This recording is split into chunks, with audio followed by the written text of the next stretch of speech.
তো সকলেই জানেন যে কিছুদিন আগে প্রধানমন্ত্রী আবাস যোজনার যে লিস্ট, ফাইনাল লিস্ট, সেটা কিন্তু প্রকাশিত হয়ে গেছে। তো ফাইনাল লিস্টে যাদের নাম রয়েছে তারা 1,20,000 টাকা করে তাদের ব্যাংক অ্যাকাউন্টে 3টে কিস্তিতে পেয়ে যাবেন। তবে প্রথম কিস্তির টাকা কবে ঢুকবে সেটা কেউ জানতে পারছিল না বা বুঝতে পারছিল না। তো ইতিমধ্যে কিন্তু কিছু কিছু জেলায় প্রধানমন্ত্রী আবাস যোজনার যে প্রথম কিস্তিটা 60,000 টাকা তাদের ব্যাংকে সরাসরি কিন্তু ঢুকে যাচ্ছে। তো কাদের টাকা সবার আগে ঢুকবে এবং টাকা যদি না ঢুকে আপনারা কি করবেন বিস্তারিত জানাবো এই ভিডিওতে। তাই অবশ্যই ভিডিওটি আপনারা শুরু থেকে শেষ পর্যন্ত দেখুন। আশা করছি আপনারা অনেক উপকৃত হবেন। আর ভিডিও শুরু করার আগে আপনাদের কাছে ছোট্ট অনুরোধ, যদি আপনারা আমাদের এই চ্যানেলে নতুন ভিজিটর হয়ে থাকেন তাহলে অবশ্যই চ্যানেলটি সাবস্ক্রাইব করে পাশে থাকা বেল আইকনটি অল করতে ভুলবেন না। তাহলে চলুন বন্ধুরা, বেশি কথা না বাড়িয়ে আজকের ভিডিও শুরু করি। এরপর আপনাদেরকে ছোট্ট কাজ করতে হবে, যে কোনো একটি মোবাইল থেকে ব্রাউজার ওপেন করবেন। ব্রাউজার ওপেন করার পর সার্চ বক্সে লিখবেন RH রিপোর্টিং। তারপরে দেখুন এখানে FTO ট্রানজ্যাকশন সামারি নামে একটি অপশন দেখতে পাবেন। তো জাস্ট এখানে ক্লিক করে দেবেন। তো এখানে ক্লিক করলে আপনারা দেখুন এখানে ওয়েবসাইটটি দেখতে পাবেন। আপনারা যদি মোবাইল থেকে দেখেন তাহলে উপরে 3 ডটে ক্লিক করে এই ওয়েবসাইটটি ডেস্কটপ ভার্সনে ওপেন করবেন। তো যেহেতু আমি কম্পিউটার থেকে দেখাচ্ছি, দেখুন বন্ধুরা এটা ওয়েবসাইটটি ওপেন হয়ে গেছে। এখন আপনারা বাম দিকে হোম বাটন দেখতে পাবেন। তো সরাসরি আপনারা হোম বাটনে ক্লিক করবেন। হোম বাটনে যদি আপনারা ক্লিক করেন আপনাদের সামনে আরও কিছু অপশান চলে আসবে। তো প্রথমেই দেখুন বন্ধুরা এখানে আমি আপনাদের একটু দেখাই। দেখুন অ্যাবাউট রয়েছে, অ্যাবাউট সেকশন, তারপরেই রয়েছে আপনারা দেখতে পাবেন আওয়ার শপ। তো আওয়ার শপটে যদি আপনারা ক্লিক করেন দেখুন ওখানে অনেকগুলো অপশান দেখতে পাবেন। তো এখানে আপনারা দেখুন ডেটা এন্ট্রি, তারপরে রয়েছে রিপোর্ট। তো জাস্ট আপনারা সরাসরি রিপোর্টে ক্লিক করে দেবেন। রিপোর্টে ক্লিক করার পর বন্ধুরা আপনারা অনেক অপশান কিন্তু দেখতে পাবেন।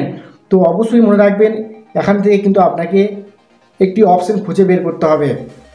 দেখুন বন্ধুরা এখানে সোশ্যাল অডিট রিপোর্ট নামে একটি অপশান রয়েছে। জাস্ট আপনারা বেনিফিশিয়ারি ডিটেলসে ক্লিক করবেন। তারপরে দেখুন এখানে আপনার স্টেট সিলেক্ট করতে হবে। তো এই স্টেটটা এখান থেকে অবশ্যই আপনার যে স্টেট সেটা সেখান থেকে সিলেক্ট করে নেবেন। তো আমার স্টেট আমি সিলেক্ট করে নিচ্ছি। তারপরে এখান থেকে আপনার যে ডিস্ট্রিক্ট বা জেলা সেটা সিলেক্ট করবেন। তো ডিস্ট্রিক্ট জেলা সিলেক্ট করার পর এখানে দেখুন আমার ডিস্ট্রিক্ট আমি সিলেক্ট করে নিচ্ছি।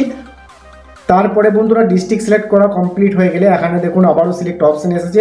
এখানে ক্লিক করে আপনার যে ব্লক সেটা আপনাকে সিলেক্ট করতে হবে, আপনি কোন ব্লক থেকে দেখতে চাইছেন। তো আমার ব্লক আমি সিলেক্ট করে নিচ্ছি। তারপরে বন্ধুরা দেখুন এখানে আপনার জিপি বা গ্রাম পঞ্চায়েত সিলেক্ট করতে হবে, আপনি কোন গ্রাম পঞ্চায়েত থেকে দেখতে চাইছেন। দেখুন আমার গ্রাম পঞ্চায়েত আমি সিলেক্ট করে নিচ্ছি।